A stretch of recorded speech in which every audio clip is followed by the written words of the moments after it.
شروع اللہ کا نام لے کر جو بڑا مہربان نہایت رحم والا ہے۔ السلام علیکم پیارے مسلمانوں، امید ہے آپ سب لوگ خیر و عافیت سے ہوں گے۔ آج آپ کو ایک حدیث مبارکہ پڑھ کر سنواتا ہوں۔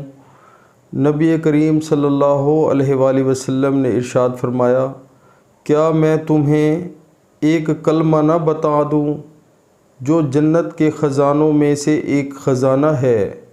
لا حول ولا قوت الا باللہ۔ سبحان اللہ۔ پیارے مسلمانوں، یہ جو کلمہ نبی پاک صلی اللہ علیہ وآلہ وسلم نے ہمیں بتایا ہے، یہ جنت کے خزانوں میں سے ایک خزانہ ہے۔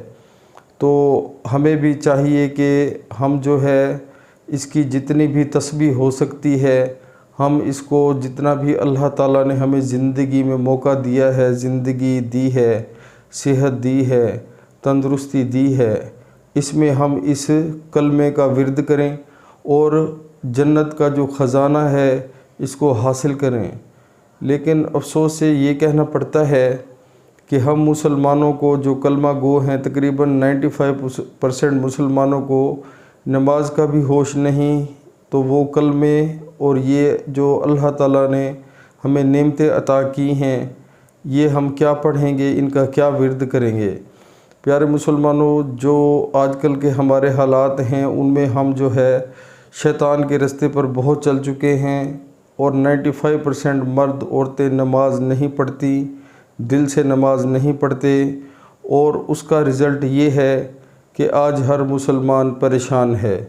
تو خدا را اس چیز کا خیال کریں، نماز کا ٹائم جیسے ہو دنیا کے سارے کام چھوڑ دیں، اسی میں ہماری صلاح ہے اور فلاح ہے۔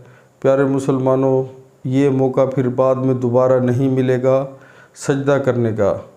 تو پیارے مسلمانوں، جوانی کی عبادت اللہ تعالیٰ کو بہت پسند ہے۔